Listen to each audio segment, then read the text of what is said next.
Et c'est parti pour le premier projet, un composant slider comme ça. Alors ça peut paraître simple, mais on va quand même voir pas mal de choses. Donc ce sera un slider basique avec images comme ça qui vont défiler, qui vont changer d'opacité directement. Et donc comme je l'ai dit, ça peut paraître simple, mais il y a pas mal de choses, il y a pas mal de state qui va naviguer. On va avoir des sous-composants qui vont recevoir des props, des fonctions, etc. On a ces petits points ici, on a envie de voir que lorsqu'on arrive à la fin et qu'on clique ici, hop, enfin lorsqu'on est au début et qu'on clique ici, on arrive directement à la fin, et inversement. Bref, plein de petites fonctionnalités comme ça à créer, et donc ça permet de bien se familiariser avec React. Donc on va avoir 3 projets simples, on va avoir ensuite plutôt 4 projets de difficulté moyenne, et ensuite 3 projets qui seront un petit peu plus compliqués. Ok, donc ça fait partie des projets comme ça qui sont simples pour bien démarrer, on va y aller crescendo. Donc on se retrouve dans le code. Donc ici on est dans le dossier vraiment global, cours 10 projets React.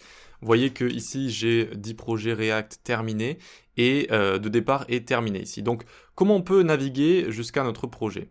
Eh bien déjà on peut cliquer et ensuite on peut cliquer sur Slider ici, d'accord? Donc dans projet de départ, le premier projet, et on fait clic droit, Open in Integrated Terminal. Ok? Donc on arrive ici, en fait ça nous l'a ouvert dans le terminal directement avec le bon chemin ici. Et ensuite regardez ce que je peux faire, par exemple je peux faire code espace point, et ça va nous l'ouvrir directement ici, voilà, dans un dossier. Et donc c'est parfait, regardez, c'est juste ouvert ici. Voilà, et donc j'arrive sur mon dossier. Première chose que je fais directement, je fais npm install. Ici, donc j'ouvre le terminal avec CTRL U accent grave, hop, ou alors vous pouvez également cliquer sur terminal, new terminal là-haut. Et donc je fais npm install qui va voir tout ce qu'il y a dans mon paquet JSON ici, donc tout ce qui est dépendance, etc.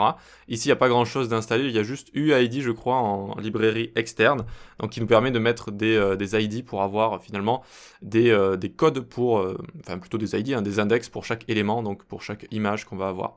Donc une fois que tout est installé, vous allez avoir le node module qui est installé, qui sert à tout bien faire fonctionner ici, parfait. Et donc on va pouvoir regarder un petit peu ce qui se passe dans ce dossier. On commence par analyser le dossier. Donc à chaque fois, ce qu'on va faire ensemble, on va se focus vraiment sur le JS, sur la partie React. Et c'est pour ça qu'en fait j'ai créé déjà les fichiers CSS pour vous. Parce que ça aurait pu être, je pense, avec tous les projets qu'on va faire, ça allait prendre sinon la moitié du temps de faire du CSS à chaque fois. Donc on va quand même regarder le CSS quand on change des classes, etc. pour voir un petit peu ce qui se passe. Mais dans ce cours, on va vraiment se contenter à fond de créer des composants avec React et de voilà, créer des données qui vont naviguer entre les éléments, etc., etc.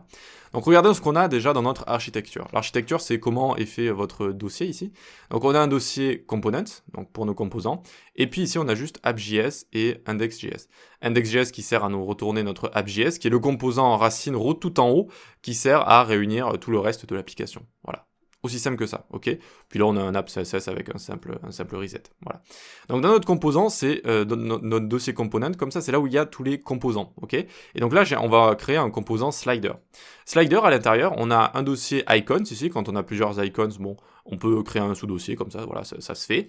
Et ensuite, on a un petit fichier ici, data sliders, donc ça, c'est moi qui l'ai créé directement. Et donc, c'est là qu'on va utiliser UID, vous voyez, et donc, pour chaque élément, finalement, pour chaque slide. Alors vous voyez que nos slides ici n'ont pas de texte, et qu'ici j'ai rajouté du texte, etc. Alors dans ce qu'on va créer, il ne va pas y avoir de texte, mais je me suis dit, si vous avez envie de faire vos propres sliders et de rajouter du texte, un titre, etc., eh bien vous pouvez les rajouter directement ici dans vos données, comme ça vous rajoutez ce que vous voulez, ok? Donc là j'ai tout simplement utilisé UID qui va créer une sorte de grand code unique, comme ça, pour chaque élément. Voilà, c'est une petite librairie qui s'utilise juste comme ça. On a juste à l'importer, à exécuter UID v4 ici.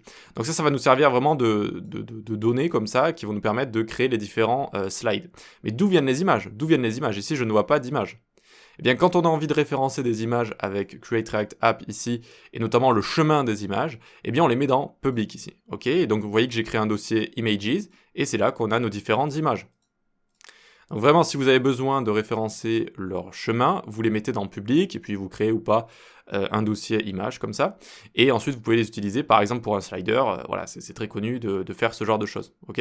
Si vraiment vous avez envie d'utiliser un slider en pure front comme ça, que vous n'allez pas recevoir de données depuis un backend ou depuis une API ou quoi que ce soit, eh bien ça se met ici les images à référencer. Sinon on utilise les images comme j'ai fait ici, dans source ici, et donc vous voyez par exemple des petits logos comme ça qu'on va importer dans nos boutons et qu'on va utiliser, ben, on n'a pas besoin de référencer leur lien, leur chemin, donc on va les mettre directement ici. Voilà. Donc voilà pour l'explication de tout ça. On peut déjà ici faire CTRL U accent grave, hop, ça nous ouvre tout ça et on fait npm start. Alors, ça m'écrit ici, très bien.